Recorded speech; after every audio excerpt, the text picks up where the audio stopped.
change of command ceremony is a tradition through which the legal authority to command is passed from one officer to another. Today, we will observe the passing of command from Rear-Admiral David Mazur to Captain Samuel Patchell. I would like to invite the outgoing Commander Canadian Fleet Pacific, Rear-Admiral David Mazur, to address the company.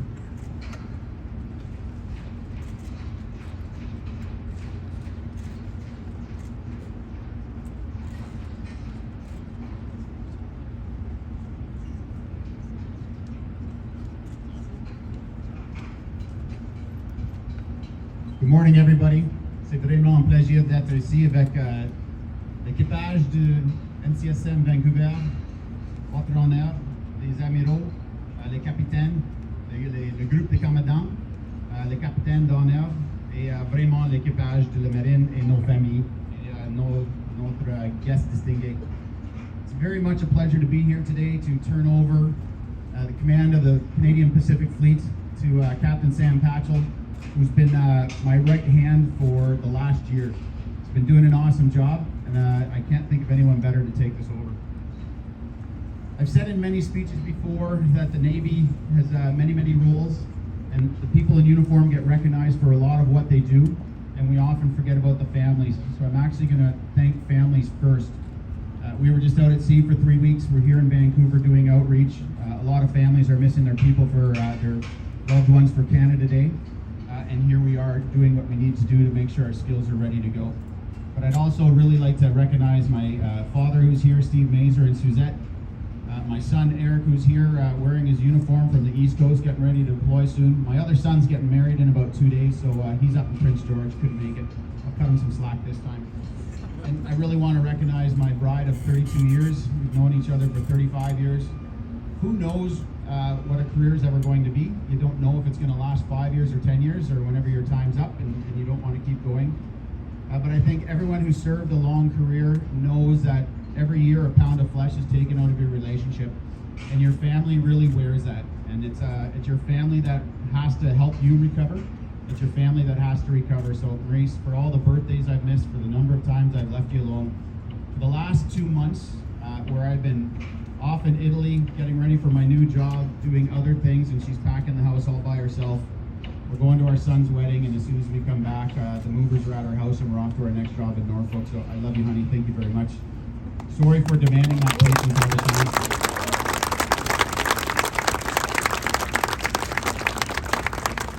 It really has been an honor and a privilege to serve Canada in our Royal Canadian Navy.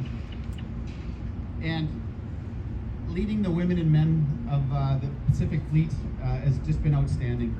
There's been a lot of pressures, and I want to step back just for a moment to think about when I took command. It's been 4 years, it's been a long time. And 4 years ago, it seems like ages ago, and if all of you recall, we were in the midst of COVID.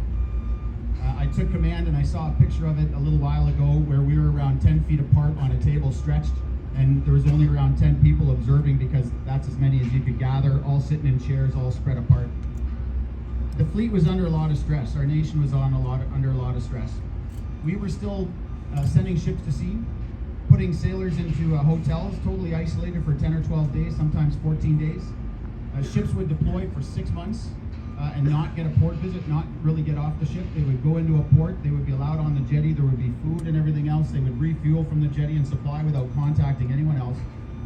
And this ship seems kind of big when you walk down the jetty, but I tell you, when there's 250 people for 180 days, 190 days, and you don't get off the ship, it takes a toll. It takes a toll on the family, it takes a toll on the sailor. And there is a huge amount of frustration and anxiety across our country. A lot of people didn't know when this was going to end, what it was going to look like. And add on top of that deployments when sailors are almost feelingly abandoning their family to go serve their country. And it was a really hard time. And so that's the fleet I took over. And one of the things I really wanted to do was bring some normalcy.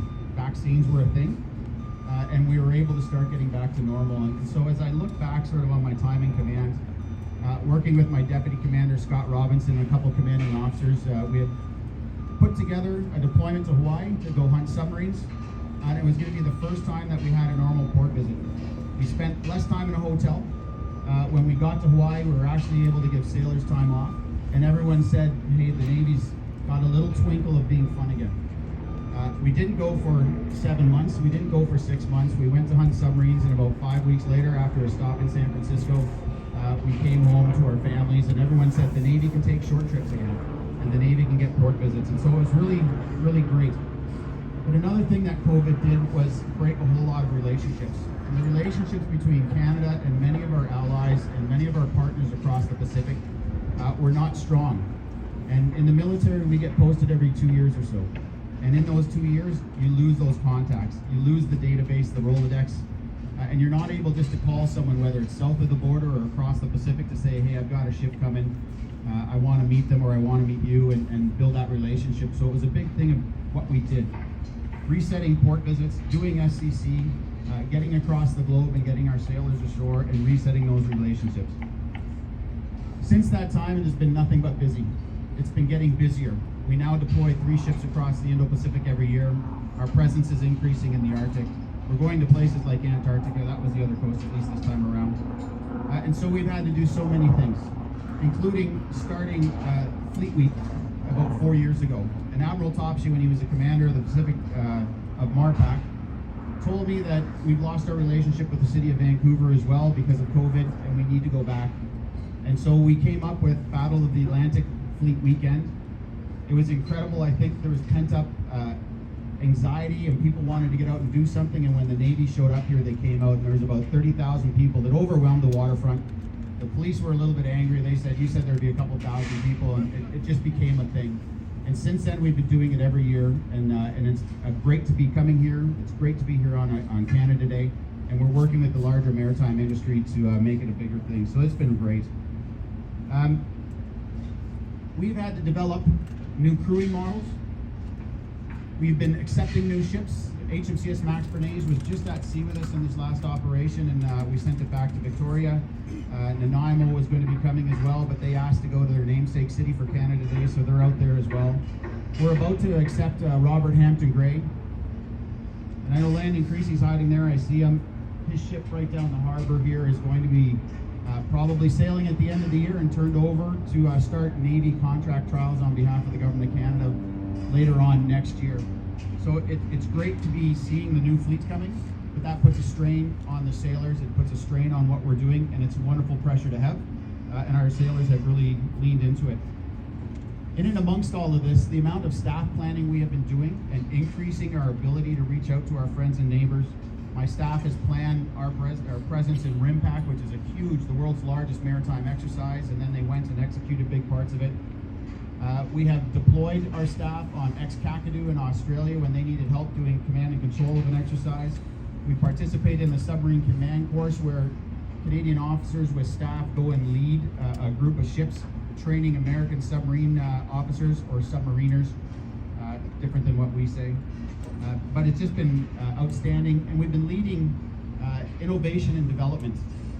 HMCS Regina right next door is a normal readiness ship, fired a couple of harpoons on a range, developing a whole targeting process and working all the way into Ottawa to make sure we know how to do that kinetic engagement, but all the command and control that's required behind it. And we brought back exercise Trident Fury, which we just completed. In and amongst this, we position the Pacific Fleet, and I really think the Navy for the future, in developing what was a small group series of teams and bringing them together under what's called ANSU, the Advanced Navy Capabilities Unit, that are focused on ISR and remote and autonomous weapons. And we just did some amazing things in this last exercise to support boardings, to support MCM, and to support operations on the high seas. So I'm incredibly proud with what our fleet has done. In and amongst this, we realize that the global situation is getting more and more at risk and more dire. And so we've been focusing on some critical warfighting skills. This last exercise was really focused on that, and you can see the HMCS Corner Brook right next door was a good adversary for the last 2 weeks, provided a point of frustration as we lost it, and then we regained it when they let us. But it's really one of the big threats that we face. Just wanted to take a moment and sort of talk about where we are in history, because it's a challenging time. You can look behind us at this beautiful port we're in right now and all those sea containers. But as we look at the news of what's been going on in the world, and you think of what Ukraine did with what's in a sea container, when you think of what Israel has done with Iran based on sea containers. We see what's happening in the world. And for decades and decades, we have been a little bit complacent, I think, as a country. We felt very comfortable with the superpower to the south, with a large expanse, frozen, beautiful land to the north, and two large oceans that protect us and kept the threat away. But as we look at what's happening in the world, as we look at the proliferation of submarines everywhere, including adversary countries like Russia and China, as we look at China with the world's largest navy, the world's largest Coast Guard, and they've militarized their entire fishing fleet, so they have 200,000 to 300,000 small vessels that answer their government's call when ordered. You can see the risk that is happening right off of our shore. Canada needs a Royal Canadian Navy that is able to go out and secure our approaches and, if necessary, defend. And that's what we were doing for the last 2 weeks, honing our skills to be able to do that. And it's clear the Canadian government has recognized that, and I think the Canadian public feels that much more now. And we stand ready to accept, we stand ready to answer the call, we stand ready to expand our numbers and get to see and be able to offer that. And I'd be remiss if I didn't recognize Ryan Tedimanti, who was my XO, and Brad Peets and Gino, but Ryan in particular retired from the Navy a while back and is in the Coast Guard, and we were just having that conversation as we start working closer and closer with the Coast Guard to bring our capabilities together and close that seam between defense, security and defense from a military perspective, and the security from a port and coastal perspective. So I look forward to developing that relationship. I think of our sailors as I look at the Honor Guard and everyone in the back. We've been asking them to do a lot. I mentioned when I got here about COVID. The ships are not getting any younger. They're getting harder to maintain. They are still combat capable, but we are looking forward to our future fleet as soon as it can get here when it comes to combat capability. They spend an enormous time away from home. HMCS Vancouver, the ship you're on, has not been sitting idle since going to Libya. It has been active out of refit for the last 4 years and has deployed 3 times, and we're continuing to put it to sea. And so the sailors are working hard. They're spending a lot of time away from family. And we understand the pressures of the rules-based international order that Canada is facing. We understand what's happening in the Pacific with an alliance between Russia, China, North Korea, and other potential adversaries, competitors, let's call them right now. And we understand the reach that they could have. And that ocean that we thought protected us is actually the superhighway that can bring that threat straight to our shorelines.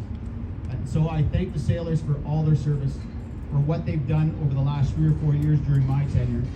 I have to say I'm so proud. I do very little work in my office. I come up with crazy ideas. I signal a little bit of intent. My staff then sort of says, how are we going to do this, and does it make sense?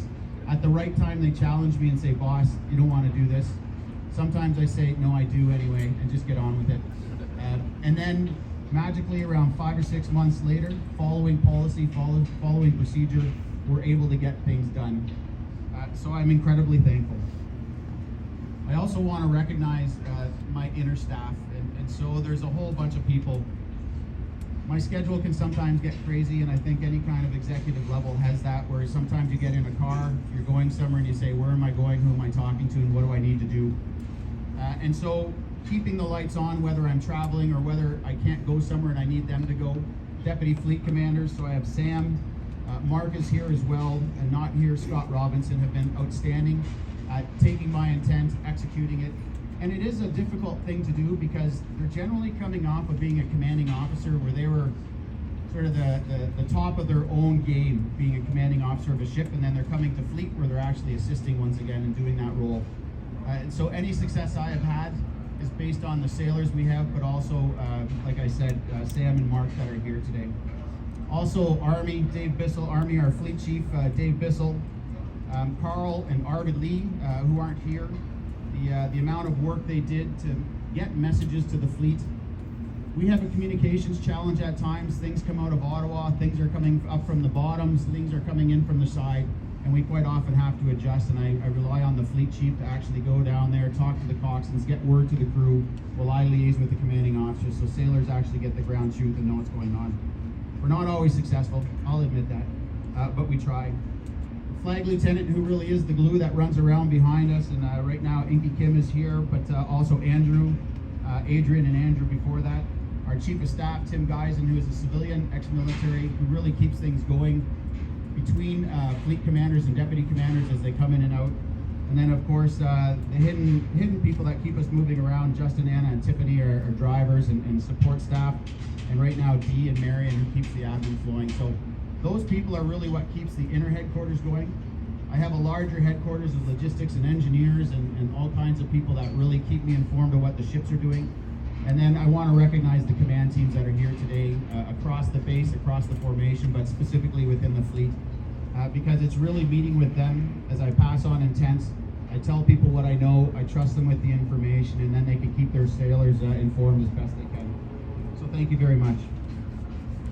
We have a challenging time with a shortage of personnel, as I mentioned.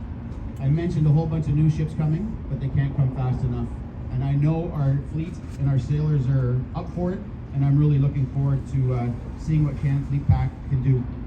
So I'm going to stop my words. I told the guard I had about an hour, but I'll stop after about 10 minutes. It's time for me to sail on into the sunset. And as I reflect on the last 4 years of my command and what the best part has been, it's been going to sea.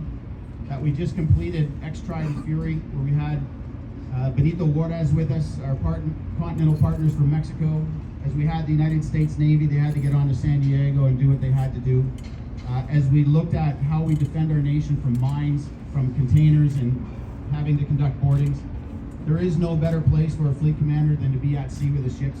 Sorry, Sam, I made you stay ashore this time, but couldn't let you have the last word yet. You have another year of doing it or two. I'm really honored to have led the women and the men of the fleet that get our ships to sea. The Navy is about projecting power at sea when the government orders it, whether in defense of our nation or whether our national interests abroad. And I think we've been knocking it out of the park with the tools we have, and we stand ready to accept the new ships. And celebrating Canada with thousands of Canadians on this waterfront, with that harbor as a backdrop, it's just beautiful. It couldn't be any better way to sort of say sign off. So as I say Happy Canada Day, as I say thank you, Admiral Topshee, thank you very much. I had one more phone call. Sam, I think it's for you. Thank you very much, everyone.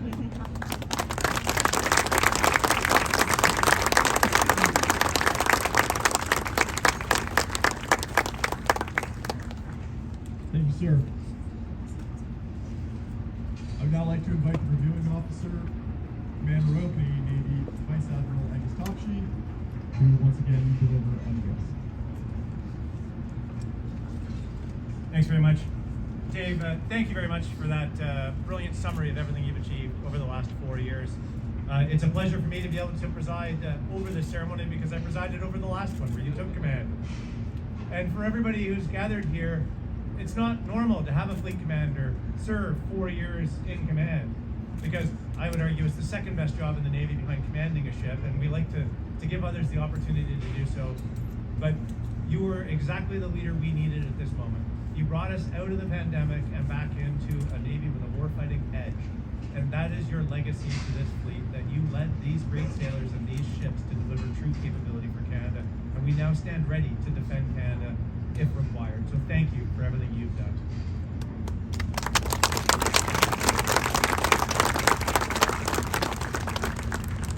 Maurice, I echo Dave's comments. It is the families who often bear the greatest burden for those who go off to sea. So thank you for the support that you provided for holding your family together, and even more importantly, for agreeing to follow Dave to yet another posting as he heads off down to Norfolk to become the Vice Commander of U.S. Second Fleet and fulfill a really important role for us, working with the Americans to make sure that we can defend our eastern seaboard and that we're ready for whatever threat might come across the Atlantic. And so we appreciate you taking on that task, and I'm glad you at least got a chance to get to a wedding before you head across the moon. To summarize, to listen to what's been achieved over the last 4 years is a really impressive accomplishment. I'll start with where we are right now. We're in Canada's most important port city. Far and away, the commercial shipping that comes through the Greater Vancouver port area is just unbelievable and does so much to sustain our economy. The containers that you see across the harbor are part of what has delivered the greatest increase in prosperity over the last 80 years, the greater increase in prosperity than in human history. C'est vraiment incroyable de voir la différence qui est faite par le commerce international qui va par mer. Between container ships that can bring cargo easily and the seas that have been free and open for the use of all, we have seen this great increase in global prosperity and a largely sustained peace. One that is unfortunately under threat today, which is why, again, our Navy being ready to deploy to support Canadian interests and to sustain that commerce on which so much of our prosperity and support in Canada depends is so important. And so, Dave, thank you for everything you've done in that regard. Thank you also for highlighting that we are in a moment of transition. The submarine, Cornerbrook, you can see across there, very capable, but also very old and in need of replacement. So can't get the 12 new conventionally powered submarines that we require soon enough. You can just see, Landon, I'm sure you're watching it all the time, HMCS Protector down there, fitting out, getting ready to go to sea later. You know, the capability we've already delivered in Max Bernays, and on the 9th of August, we'll name Robert Hampton Gray, a ship named for the last Canadian to die in the Second World War, the last Canadian to win the Victoria Cross. You know, a truly great Canadian hero. And emblematic of the fact that we're now delivering the end of a class of ships, 6 new Arctic icebreakers for us. But this transition is going to be challenging because the ships on which we're standing are getting old. They're still capable, thanks to the incredible work of the sailors aboard who keep them running each and every day. But we need to make sure this Navy is ready to transition to the future, and that has been the role of the Fleet Commander to lead us through today to tomorrow. And so, Dave, if you turn over to Sam, you are going to pick up a tough burden. You know, it is not going to be easy to manage this next moment as we figure out how are we going to do this transition. We need to decommission the old and focus on the new. And, you know, we need to retrain, refocus our efforts all the time while maintaining that warfighting edge, innovating at every turn. And it's pretty incredible what we've already achieved. You've heard some of what was done in Trident Fury, bringing back, you know, world-leading exercise that really fostered a culture of innovation around the Advanced Naval Capabilities Unit, showing what we can do when we incentivize our sailors and enable them to do great things. And so, Sam, I look forward to you picking up this burden, taking it on further. It's so appropriate that we're here, not far from where you're from. You know, we're bringing you home to take command of this fleet. And for those of you wondering, how often does a Rear Admiral turn over to a captain? I will acknowledge that's rare. Okay, we did just promote Dave, so, but we are also, you know, we're short sailors today. We're recruiting as quickly as we can, we're training more, but we need to take gaps throughout our organization, and we need leaders to step up and take on responsibility. And so, Sam, we knew that you were the right person to take on this responsibility, to step up and lead the fleet. And so I'm excited to see what you were going to do and how you're going to move that milestone forward. C'est un moment intéressant pour le Canada. Il y a beaucoup de défis dans le monde entier aujourd'hui. On a déjà vu la cérémonie, la présentation de l'honneur de bataille. J'espère que vous n'aurez pas un autre pendant votre séjour en commande, mais on ne sait jamais. Et il faut que nous sommes toujours préparés. We always have to be ready.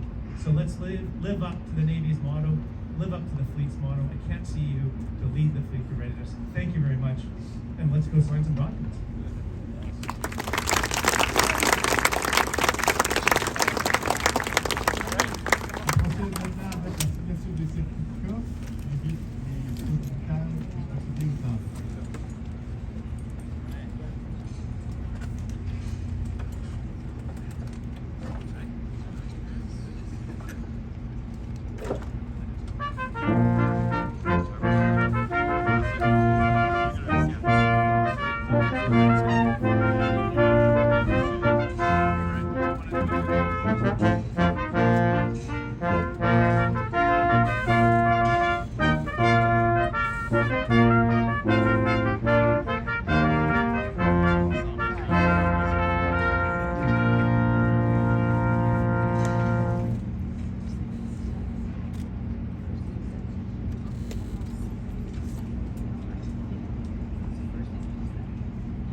Congratulations for everything you've done.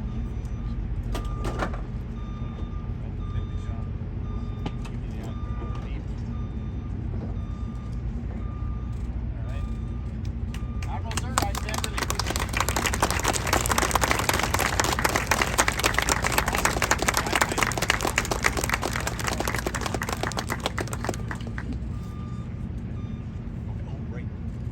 I'm sorry.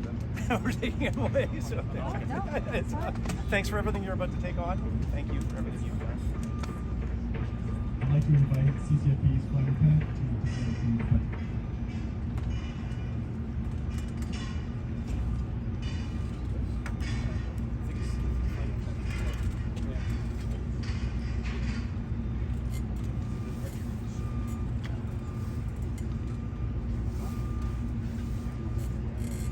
You're gonna have to go get a gift.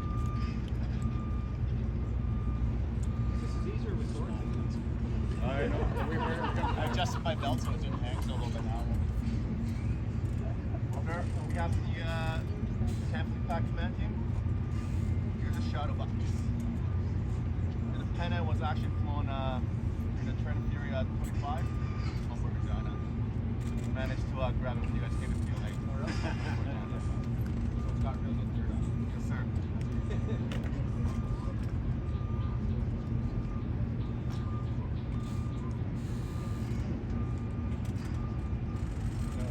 They still got a chance to pack up. Whether there's place for it on the wall or anything else.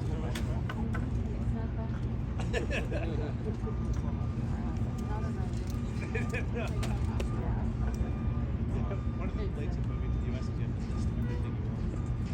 Yeah. So that the customs knows what you bring, what you brought. You'll bring it. And Maurice, for all the support that you've given to Mazur.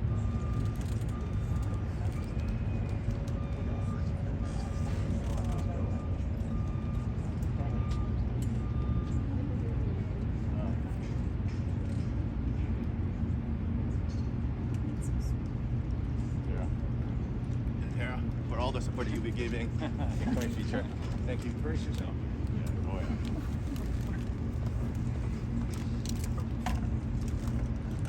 Thanks, flight.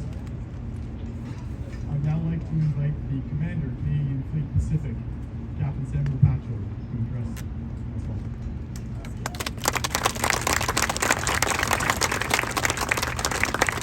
All right. Your Honor, distinguished guests, thank you all. I'm truly humbled to be asked to now lead our fleet. There's everyone I need to thank.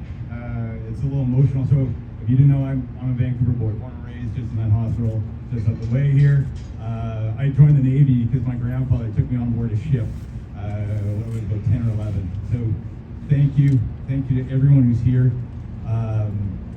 It's going to be, I'm looking forward to the challenges ahead. And I think what I need to thank most of all are my two families. Obviously, my family that has supported me throughout and continues to support me. My second family, which is the Navy. I'm a sailor through and through. This ship was my first ship underway as an acting sub lieutenant. I still remember in awe standing on that flight go, watching the Sea King land and just, this is what I signed up for. To some of the hardest times and some of the best times. I don't remember what we did per se, but I remember the people we were with. Libya, we did Libya, it was together. And sir, I think those words, everything sort of flooded back. I remember, if not for working together, I don't know if we would have made it. So thank you for your leadership. And I look forward to, so if you want to know who I am as your leader, I'm a sailor first. You're part of my family now. And as we have these challenges moving forward, we need to be ready to defend Canada. Canada, that we just did a swearing-in ceremony yesterday. Brand new Canadians that are here to live in prosperity and security and peace. Something that is under threat more so than it has been in a long time. So I'm looking forward to embracing that challenge, sir. And sir, I'm ready to lead with you. Thank you.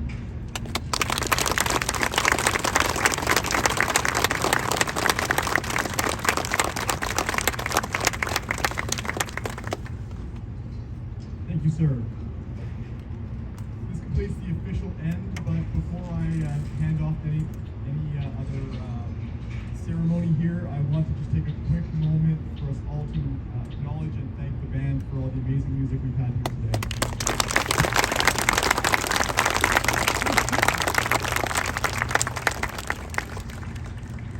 We are all truly blessed to have a live band that we can call on to provide some services.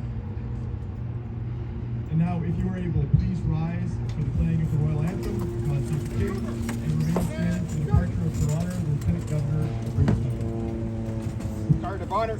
Attention! Present! Arms!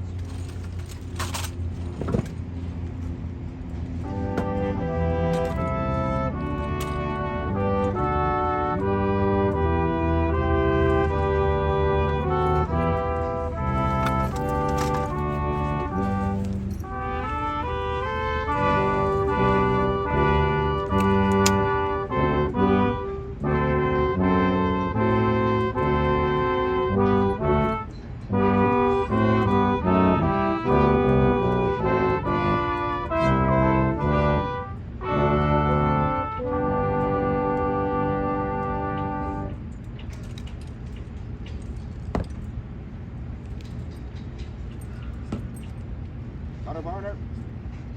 Soldier! Arms!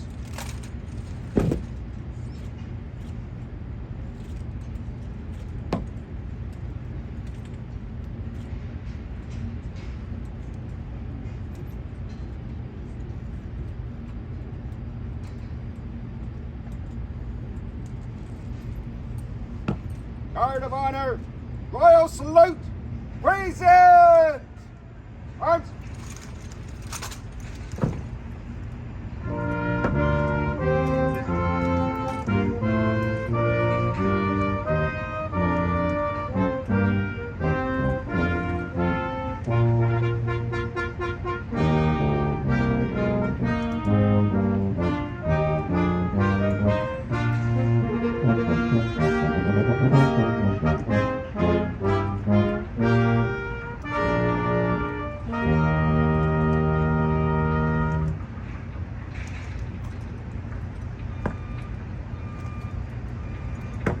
Guard of honor.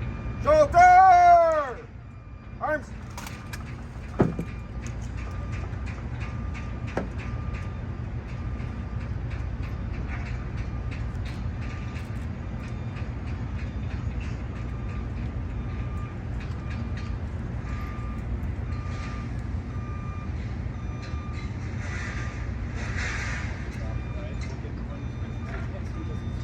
Really impressed with all of you.